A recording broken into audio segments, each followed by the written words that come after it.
Good morning and thank you for tuning in to NTV. We do interrupt your normal programming to bring to you a very interesting talk show, and I'm going to be speaking to a panel of experts. My name is Walter Mwesije, and the discussion today is going to be about medical oxygen and many things around there. Access, where we went wrong, what we can do right, and what we should have done in preparation for the COVID-19 pandemic. In the studio, I have two guests so far, but we shall have some other people online. And if you're tuning in from wherever you are, you will be able to have a chance to send in your thoughts or questions to the guests here via a WhatsApp number that will be shared on the screen as we go on to the show. And if you also tech savvy, you can get us on Twitter. You can send in your thoughts via NTV Uganda or via Mwesije Walter or via HEPS Uganda or PATH. All those are avenues through which we can communicate. In studio, I have Kenneth Mwehonge from HEPS and George Barije from PATH. Good morning, gentlemen, and thank you for joining us today. Morning. Good morning, Walter. Thanks for inviting us and hosting us today. All right, so I'll ask all of you briefly to introduce yourself. You can remove your masks so people can see who we're actually talking to, and then we can get into the discussion. Morning, viewers. I'm called Kenneth Mwehonge. I work with the Coalition for Health Promotion and Social Development. I serve as a program manager for health policy advocacy.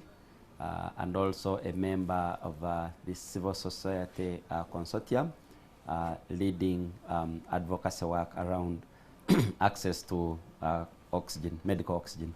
Thank you. Okay.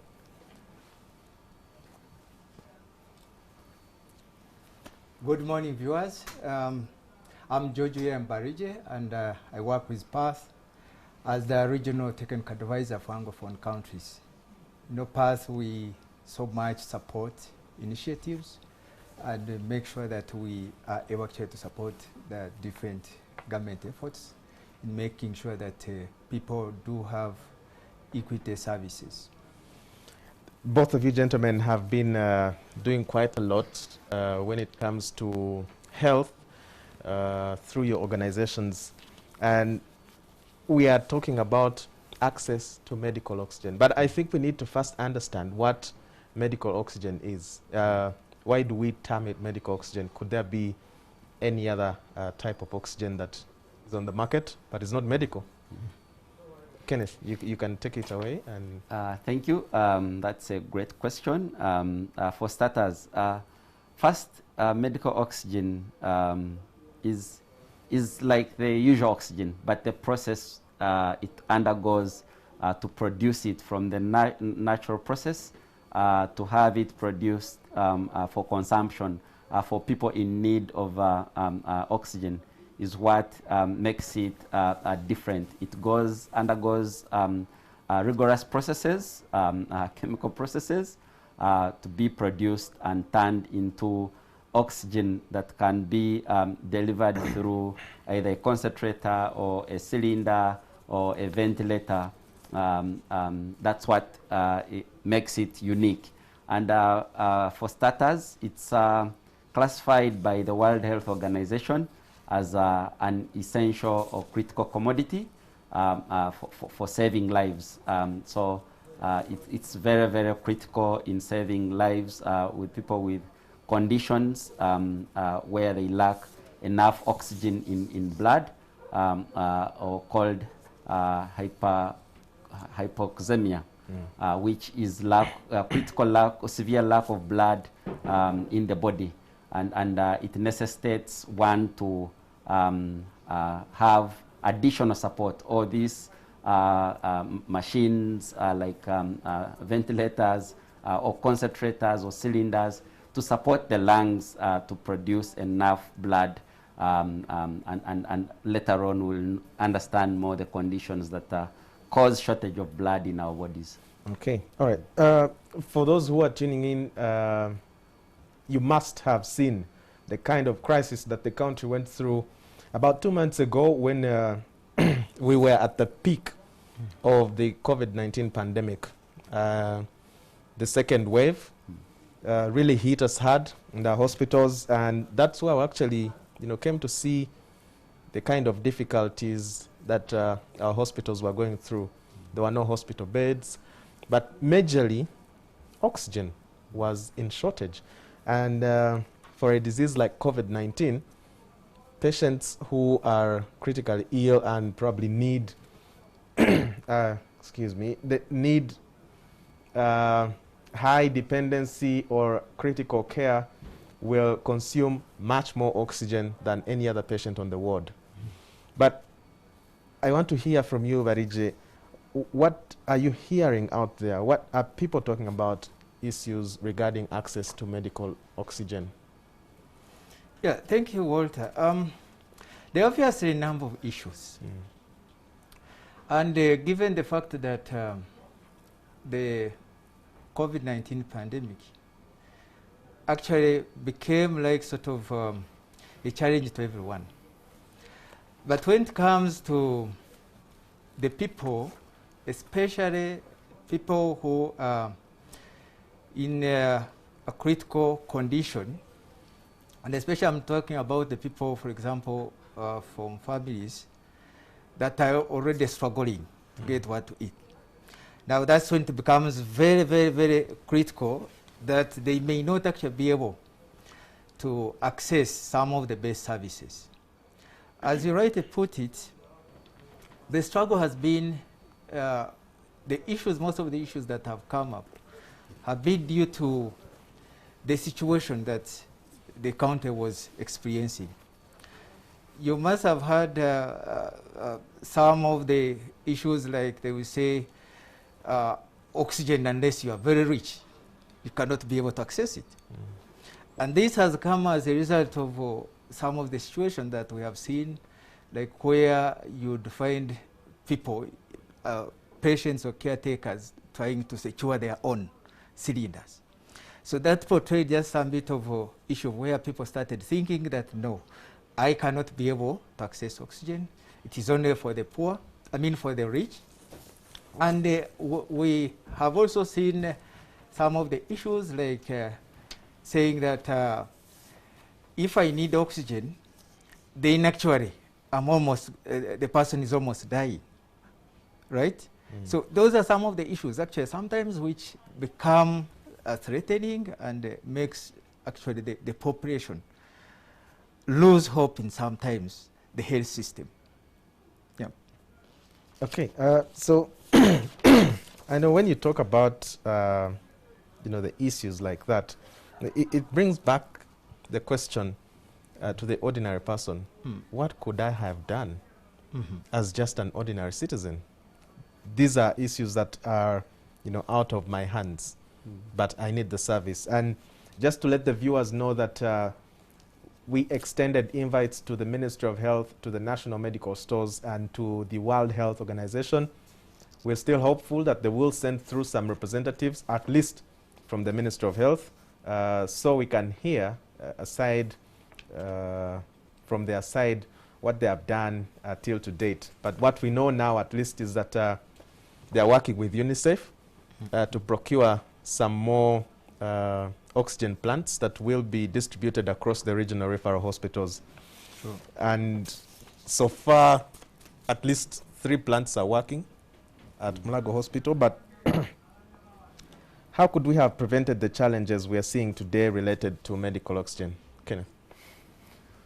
Thank you. I think there's a lot we could have done.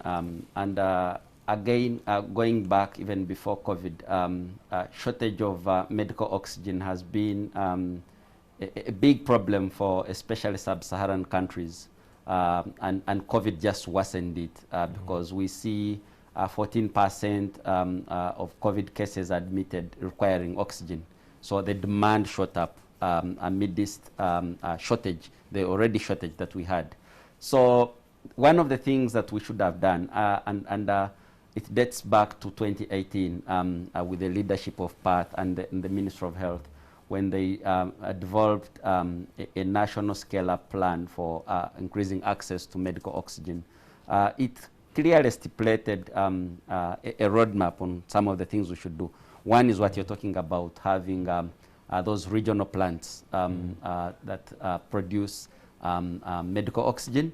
And one of the other things that plan talks about, the primary equipment for use of oxygen are concentrators, and those require electricity. But we still see to date that we are depending more on cylinders, which was more of a secondary plan. The oxygen concentrators, one of the things we should have done to ensure that we have enough of them is distribution of power in these facilities, having access to electricity.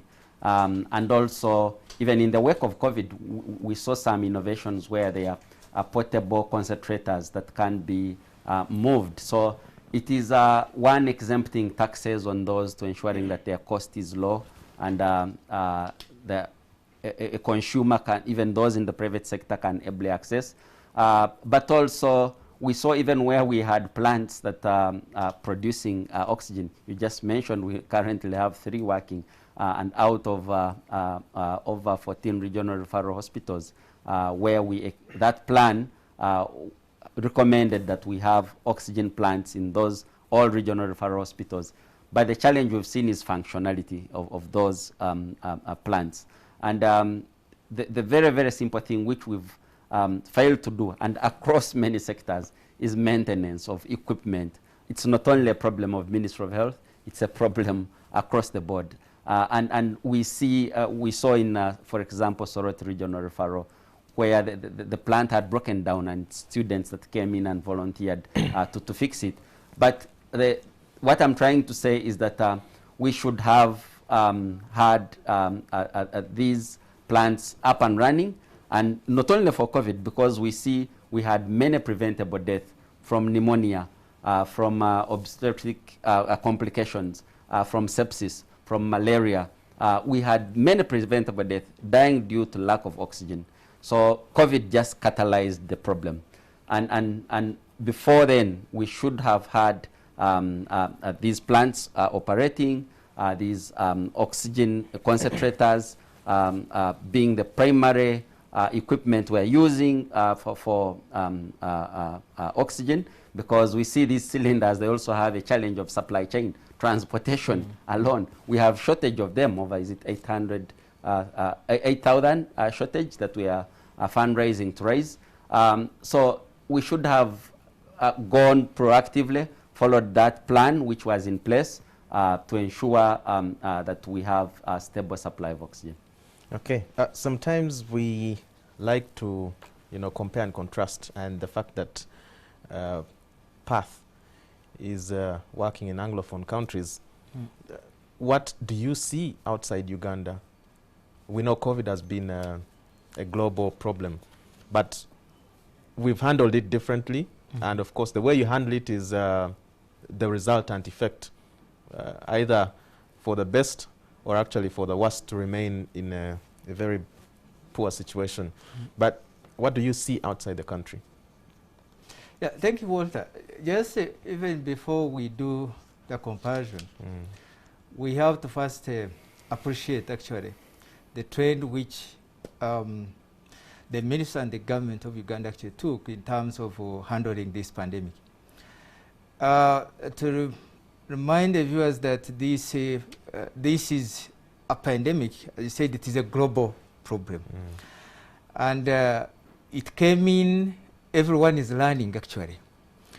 So, but what I have observed in other countries is the issue of trying to focus, prioritize resources, to be able to make sure that if we have a problem, then we have actually to make sure that we have all the resources focused on this.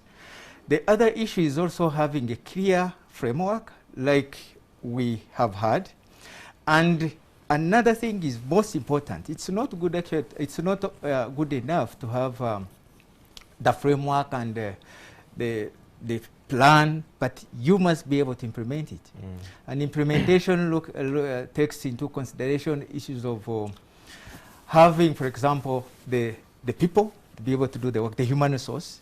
You need actually these people. So in some of the countries, they have tried to make sure that they focus on that, which I think is also like the same thing which we have done here in the country, trying to look at, you have heard of the ministry increasing the number of the health workers, specifically for this period which we have had. And also doing the same thing like lockdowns. So lockdowns in some other countries, they have even gone to, for example, doing a lockdown for cities. Like for example, if we have, let's say, the Kampala, like we know that we have had so many cases concentrated in Kampala. So in some other countries, they have tried to do partial lockdowns or lockdown to specific cities just to cut down some of these. Then there are also things which they have done to make sure that you have a clear coordination of all partners. And these we are talking about the development partners, we are talking about the implementing partners, we are talking about the community members. If you notice that in most of the countries, especially in Africa, they have just health structures which move almost up to the community levels, like we also have here in Uganda. We have just the health structures up to the lower levels. So trying to make sure that you trace or leverage these already establishments, the already structures, strengthen them to make sure that actually we are able actually to curb down or to be able to reduce some of these effects. And as you rightly put it, the more you put in it, and if you do it effectively, then you will see actually the results. So that's something actually which you have just what, but trying to make sure that you focus on that, trying to make sure that you have resources. If it is like a life-saving commodity like oxygen, then allocate enough budget to be able to cover it. If it is an issue of like what Kenneth was talking about, the issue of equipment, yes, you will have a lot of equipment around, but trying to make sure that you are able to put in place a plan of maintaining them. So that's also what some of the countries actually have tried to figure out and trying to know that yes, we have a problem, we must be able to work together, we must prioritize because the resources are not enough. So whatever resource we get, we have to put it to maximum use. And if you do that, then we see actually some of the countries coming up. But also we are definitely trying to address some of the issues, like we all know that vaccination is the key. So countries trying to make sure that they struggle to get some of the vaccines, much as we know that there is a problem with access to the vaccines, but trying to make sure that at least their efforts and their plans that can be prioritized, can be implemented in making sure that they are able to reduce on some of the effects that could increase actually the demand for some of these life-saving commodities like oxygen. Okay, all right. So we'll just hold it here and take a very quick break. Do stay tuned, don't go away. Send in your questions and comments, and we will be able to sample some of them when we come back shortly after the break. Welcome back. You're still watching NTV, and the discussion here is about COVID-19, access to oxygen, and beyond. I have two gentlemen in studio, Kenneth from HEPS Uganda, Mugabe from Perth, and we are gladly joined by Doreen Mpuga from the Ministry of Health. You're welcome. Thank you very much. We will go straight to you because we are eagerly waiting to hear how the ministry is dealing with the problem of shortage of oxygen in the country. What is happening? Where are we now? Where do we stand? All right. Thank you very much for giving us an opportunity to actually explain to the public what's happening so we can ease the tension. I don't know if you've already discussed what medical oxygen is. Yes, we did. Oh, that's wonderful.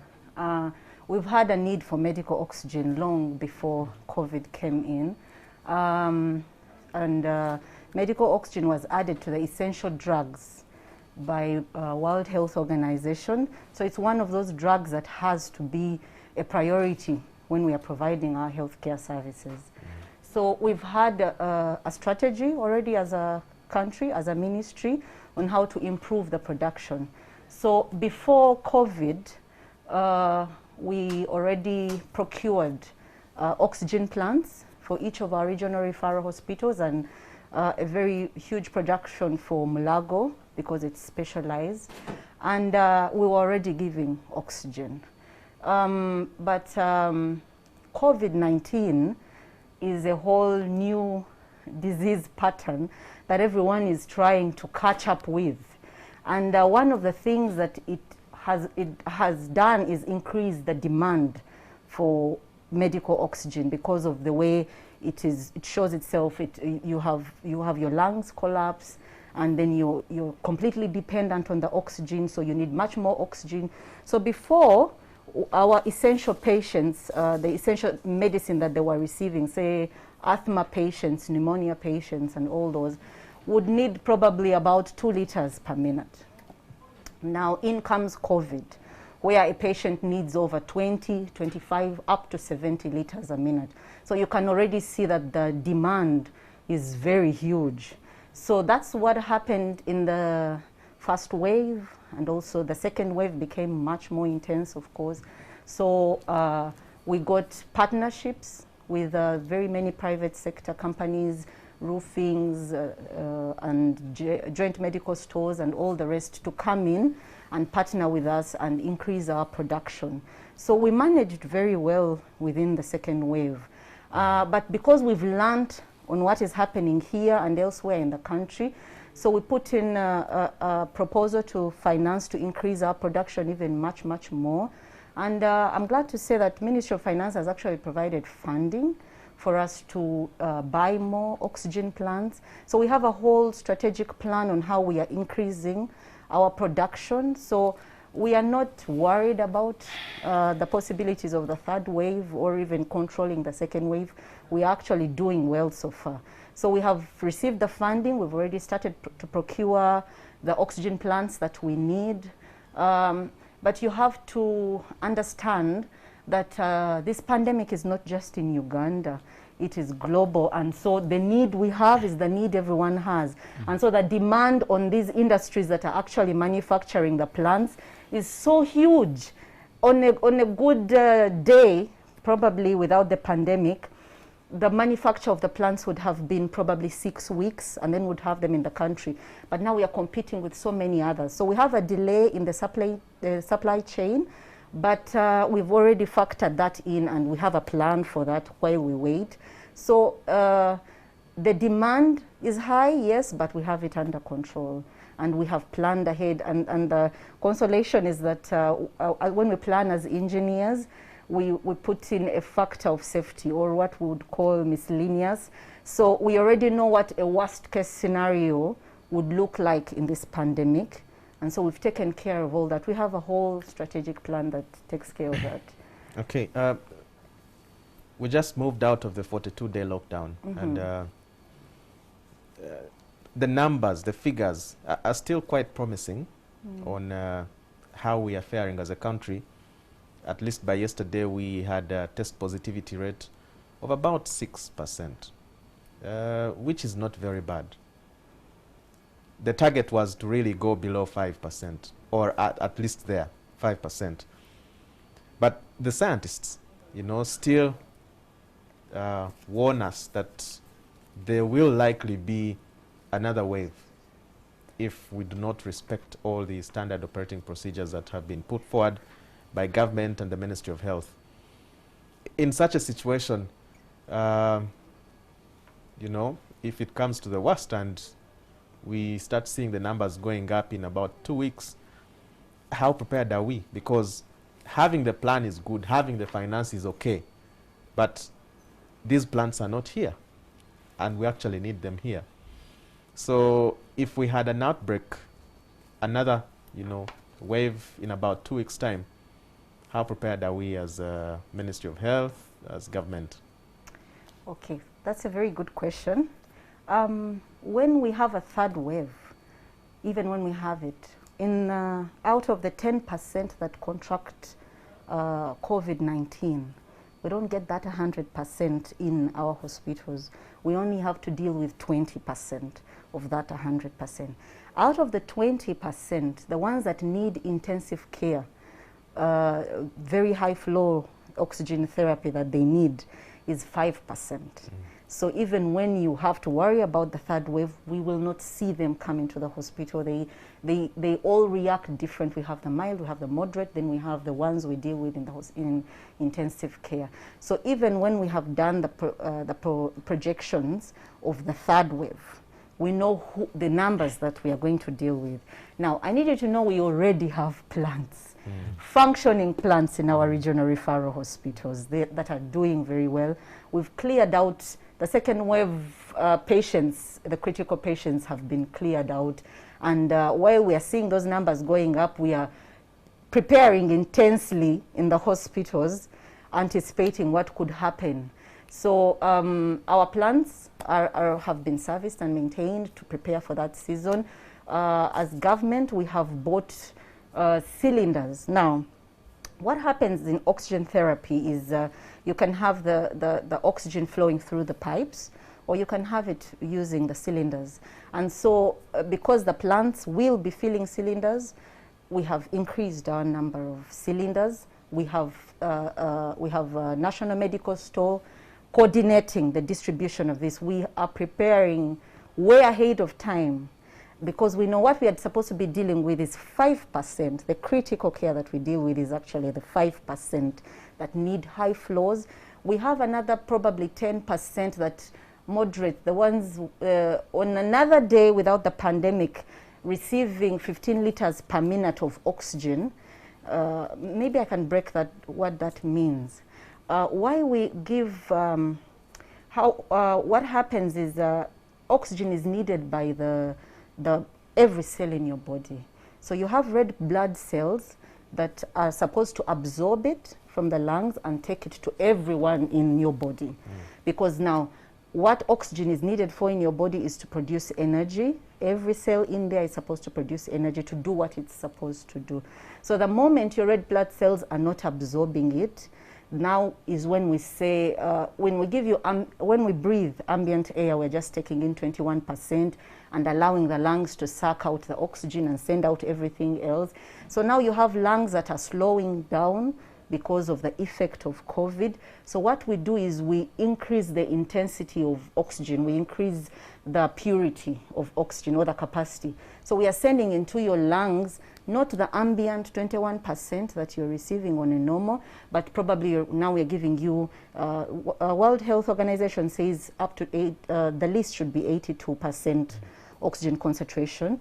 Our plants produce up to 98% oxygen concentration.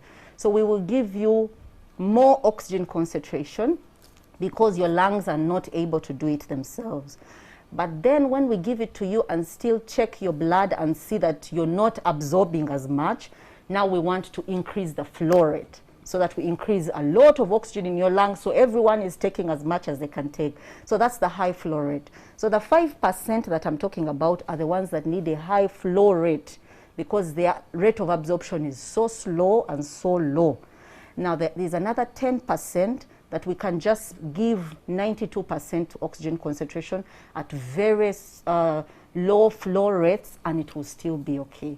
So we have planned for the 5%, we have planned for the 10% in our regional referral hospitals and in Mulago. So it's not a worry that the plans have not yet come in. We have our plan A, which is our cylinders, and then we have our plants coming in right on time to take care of everything. Just quickly before I come to Mugabi, I want to hear from you about the liquid oxygen plant.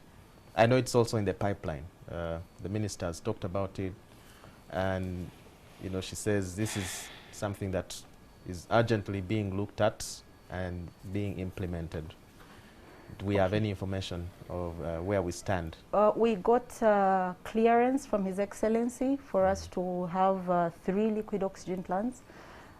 Liquid oxygen plants they produce vast oxygen. What happens is when you have 1 liter of liquid oxygen, it's converted into 800 liters of gaseous oxygen.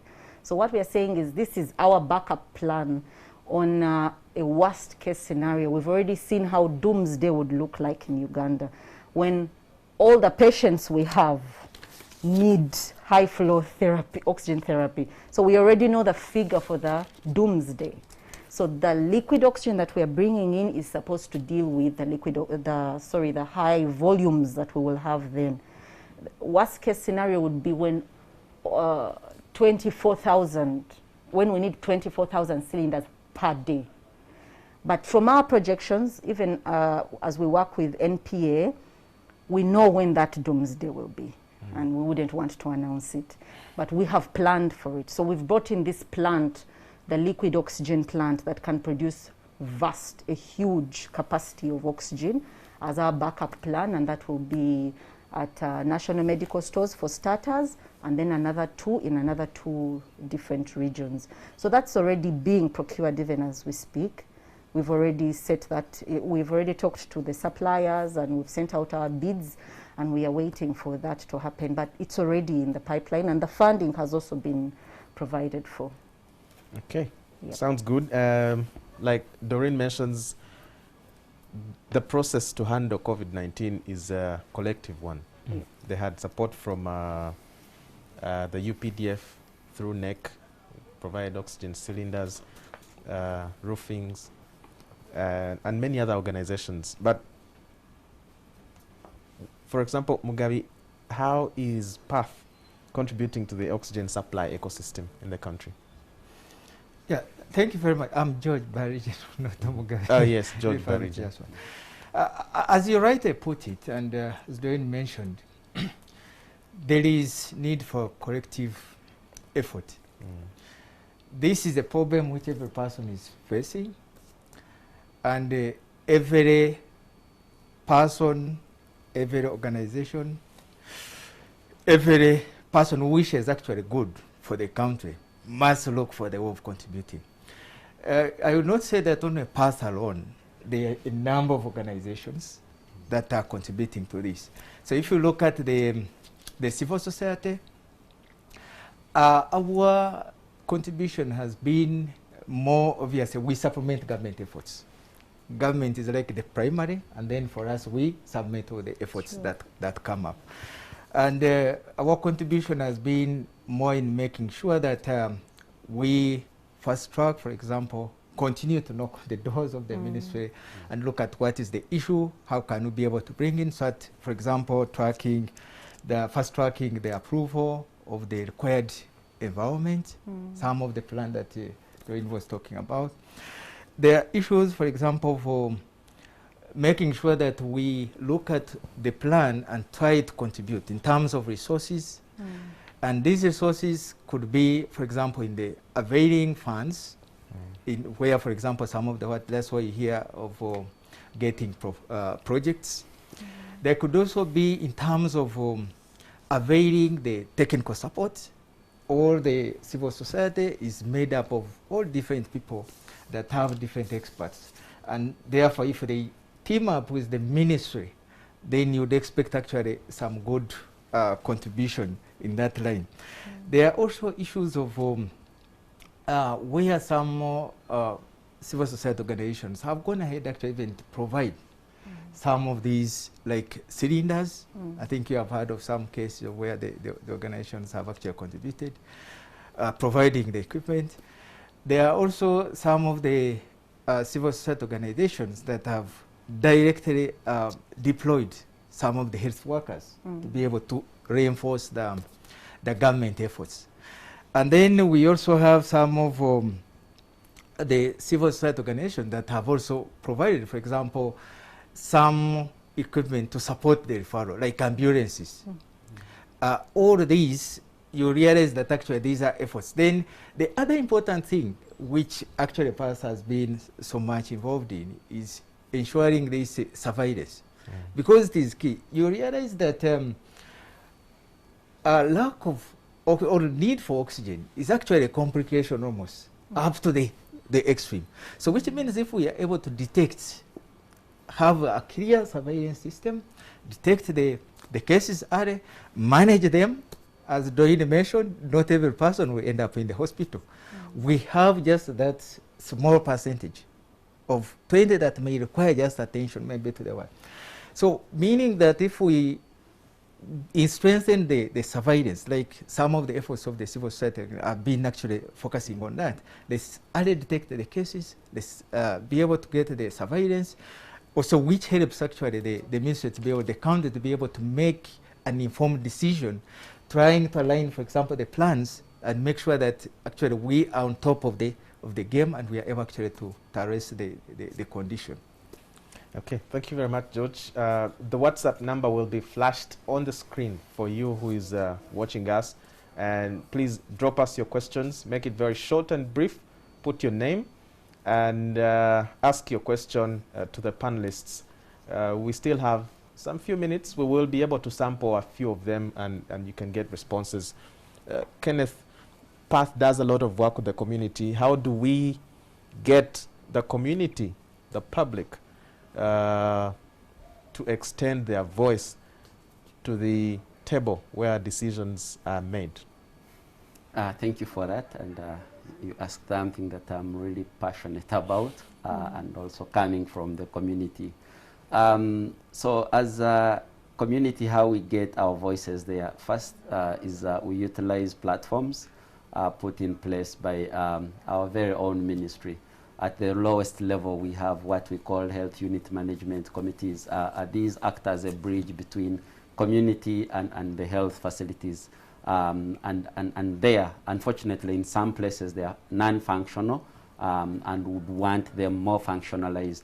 And one of the challenges we are seeing under that is that the financing for them, their funding comes through the Primary Health Care Fund or the PHC Fund, which facilitates their activities. But we are seeing that this PHC fund is very, very low, and it's at the discretion of a health facility in charge to determine whether to prioritize activities of a health unit management committee or not. So one of the things we'd really, really want is that that platform functionalized. And secondly is he talked of surveillance and early detection. So one of the other things that brings voices on top is having an empowered community. And who does that? We have, again, our village health teams. We have a community health worker cadre, which is not yet approved, but we really, really need it now because we are seeing that if communities are empowered, knowing when do I know the signs that I have low blood flow of oxygen in my body, when do I require it, I think that will facilitate a clear referral pathway of knowing which critical cases need medical oxygen. And again, it's the empowered people that will be able to raise their voices and say, hey, we're having these signs, and they're able to amplify their voice to the table. But again, I mentioned that it is civil society that worked with government to put in place the first fast-track plan for increasing access to medical oxygen. So we are continuously bringing out these voices through dialogue. We've held a number of dialogues with ministry, with our governments, over increasing access to medical oxygen, and also the work with the media. I think the very first press conference we held around access to oxygen, I think several people picked up the issues we were advocating for. And again, to be fair to government, I think we appreciate their responsiveness. I think we've not seen the government act this fast, and in particular, Minister of Health act very, very fast to ensure they mitigate that. So we appreciate that, but we bring these voices through working with you, through sharing people that have been affected. So that's one of those. Also working with the Parliament, we worked closely with the new COVID task force, whom we've worked to establish a landscape of availability or access to oxygen, but broadly to access to commodities for treating COVID.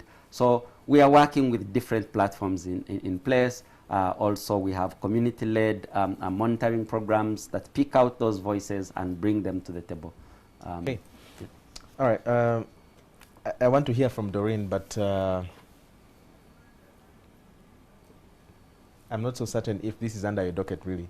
But the ministry has entrusted you with us. How is this information being picked from the communities, you know, and what action is being taken? Well, like you said, that is not in my docket. But the information, you mean the surveillance? Yeah, surveillance. And for example, if we have, you know, non-functioning machines, how do you pick this information? Let's now focus on your area. Yes, please. Yeah. Okay. If we have, you know, oxygen machines that are not functioning properly in a certain hospital, how do you pick this information? The ministry has a structure in, that we have a structure at the regional referral. I work in the health infrastructure department. So we have an office at the ministry.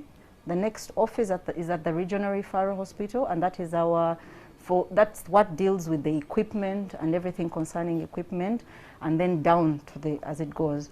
So what happens is when any of the equipment, let's first talk outside of oxygen, any equipment that we have in our Health Center 3, Health Center 4, and general hospitals, when it has an issue, it is all sent to our regional workshops. That's where our biomedical engineers sit and fix and everything to do with anything.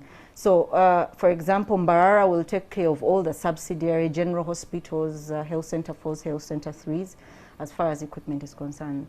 So when we talk oxygen, we've received so much partnership that I wouldn't want to mention one and forget the other.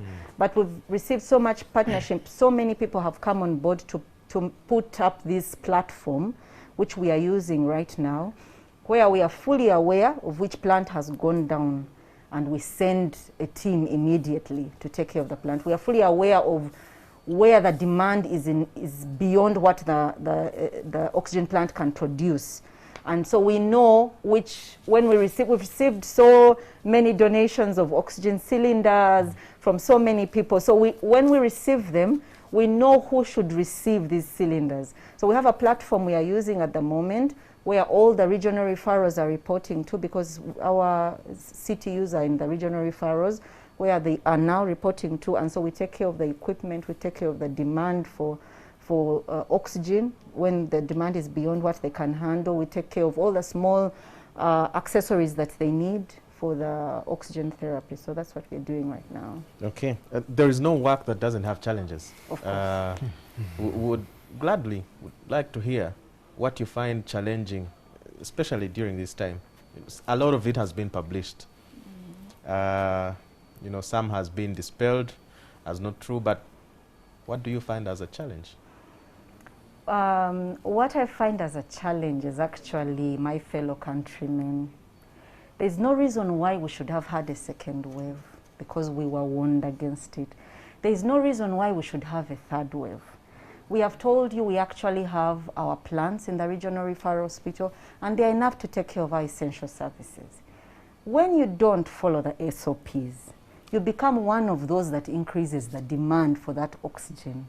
And then you become so many, because you're so many who are not following, then now you're so many, and then you start castigating your government for not giving you enough.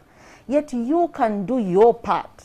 You wear your mask, you don't go to crowds, you don't go to parties, you do your part, so that you're not one of those that is causing us to buy all this very expensive equipment.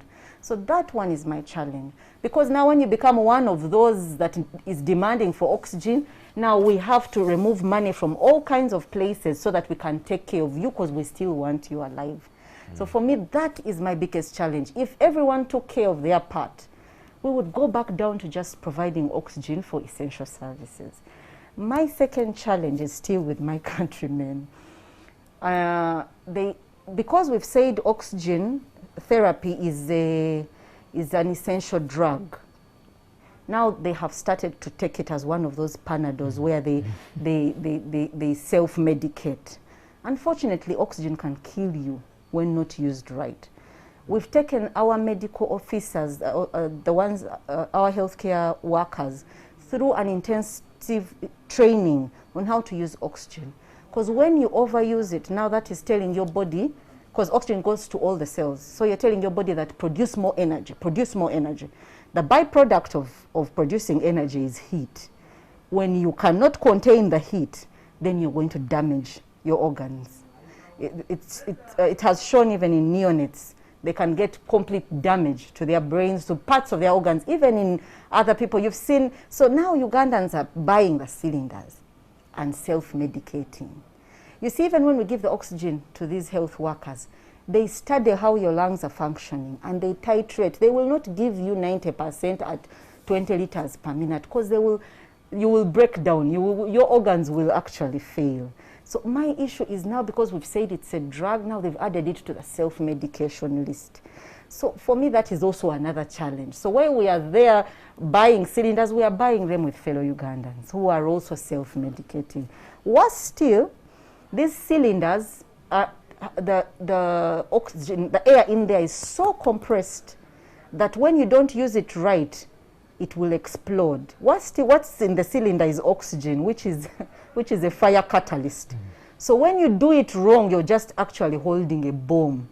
So that is also one of the things that is our biggest problem. While we are trying to do everything we can as government, we are worried of what is happening out there in society when we see cars moving with an oxygen cylinder in the pickup at the back, all that. So before all, well, that is to our countrymen. But we commend government, honestly. We commend Ministry of Finance. We would come here and cry. We would have come here and cried about not getting money to provide everything that is needed. Ministry of Finance has gone a long way to find us all the money that we have asked for. So that would have been a challenge, but it is not a challenge anymore.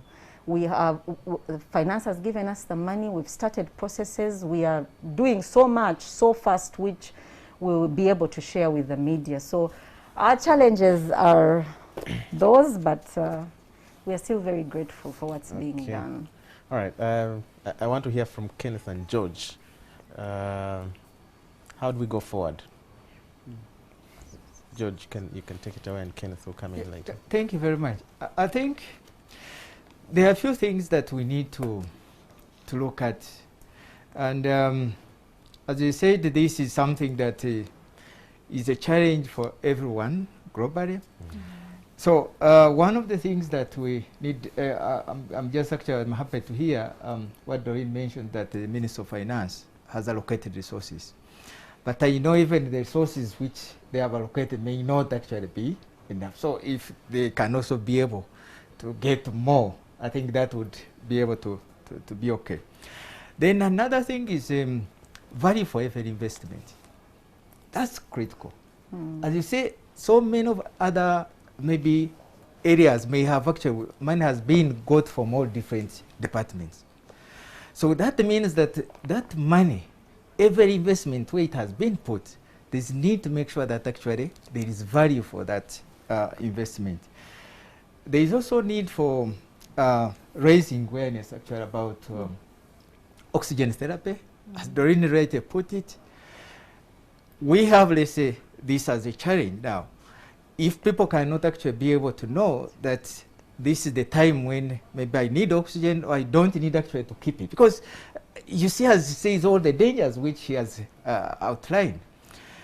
And I think there is need for looking at leveraging the structures. The good things that, and I need to commend this to the government actually, that we have very good health structures up to the grassroots. Now, how are we leveraging these structures? We have, for example, the Health Center 3s. We have, for example, the Health Center 4s. We have even the Health Center 2s and the Health Center 1, who are the community health workers. How are we leveraging them in raising awareness about this? So I think that's where we need also to put our effort. How are we strengthening the human resource at those levels? As we say, we get a challenge of the demand when we don't, for example, stop the progression of the disease to complications. We have, for example, the health center 3s, which have all levels of health, health workers, the clinical officers, then the rest. How have we, for example, trained these people so that they are able to identify, for example, the need? Because a person will not run into the need for oxygen at once. You will have had the disease for some time.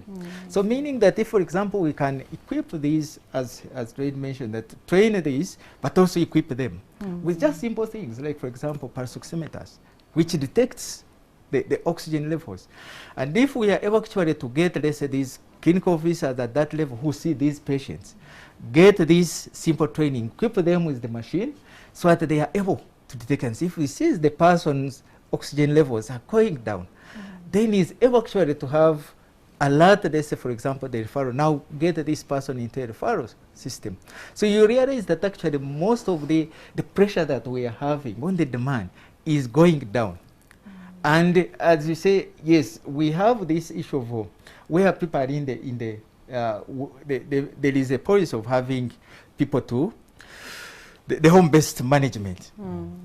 But I think, as Doreen mentioned, the community has not learned what are the limits of the home-based management. And I think that's where there is some bit of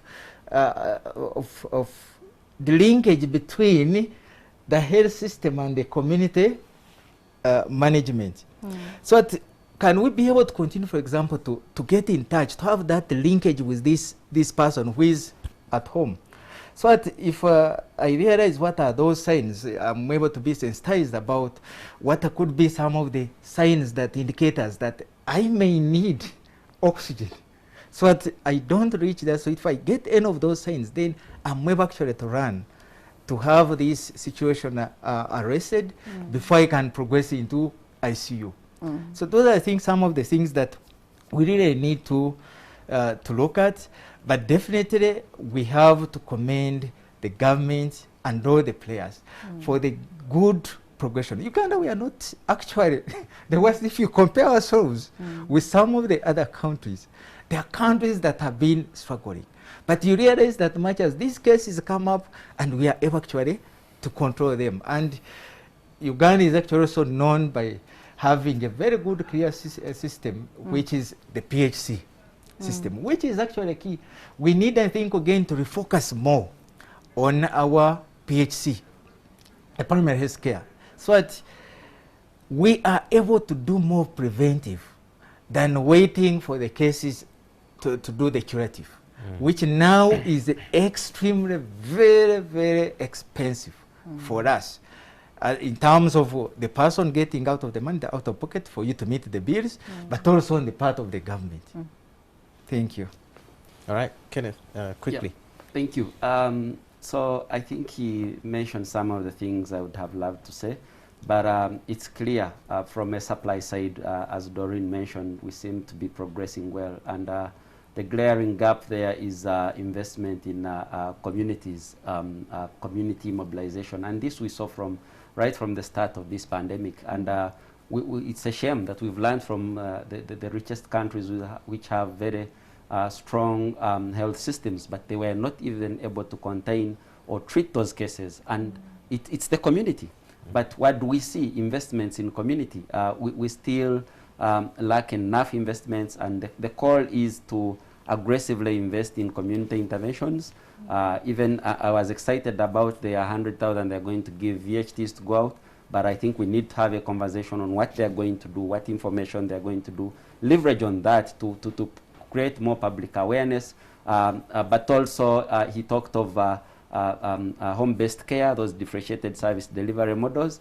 I think we see that no matter how much we invest into the supply chain, the hospitals, we need more investments in those differentiated service delivery models that are community-driven, where communities can learn more about prevention, do more prevention, but also the simple cases managed at community level. And lastly, I think we also need to build back public confidence. There were lots of concerns around accountability and transparency of COVID resources. So it's something we also need to improve. I'm glad that now we have enough resources for oxygen. But the other last thing we would want is seeing a plan on maintaining this equipment. It's been the biggest challenge, maintenance. It breaks down, then the service is gone. So what we would want to see as community is that plan and a funded plan for maintaining this equipment to keep up and running. Thank you.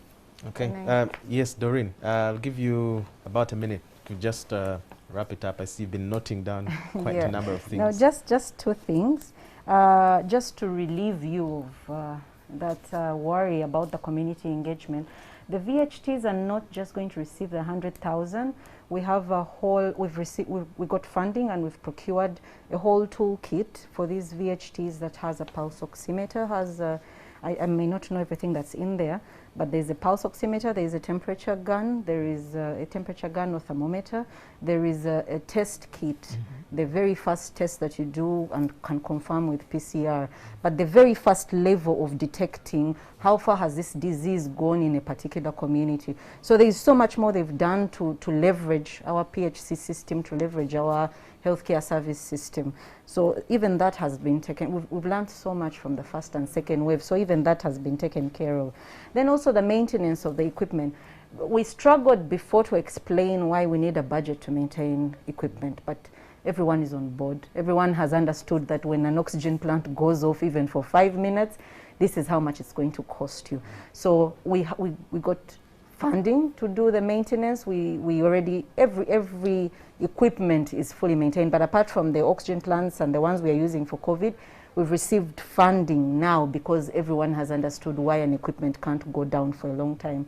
In the ones we are procuring them with a service, a maintenance service and extended warranty of up to 3 and up to 5 years. All that has been integrated in there so that when the plant is there, they will run it, they will service it and maintain it for at least 5 years, while our government gets another budget to start from the 5 years and on. So even to relieve you of that, we have a whole maintenance plan for all our equipment, just not only oxygen related, but every other. So that is also fully done. So even that we are grateful to them. Okay. So only one thing I would say is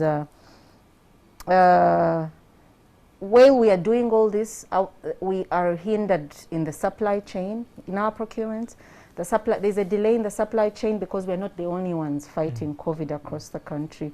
So when we tell you we are buying plants and we would want them here in 6 weeks and they come in 8 weeks, we should not be killed and shot down because of that, because we are not the only ones fighting this disease across the country, because that's, for us, that's our biggest challenge.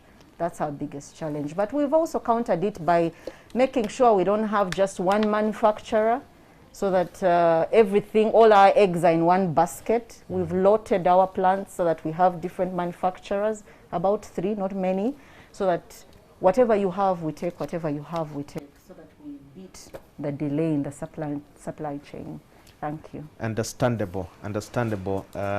Quite a similar problem to the purchase of vaccines. Yeah.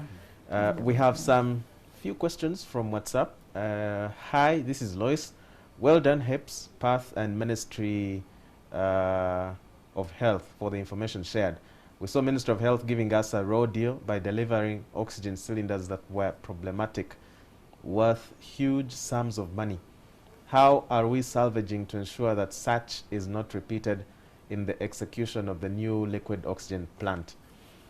Doreen, that is basically directed to you, but as you prepare to respond to that, did we have any problematic cylinders? A very good morning, NTV Uganda. It's already afternoon. My concern, residents or workers in the UAE are still stranded here in Uganda due to the requirement or condition of taking the RTD COVID-19 test inside the airport for hours prior to the flight. This facility isn't yet installed at the airport.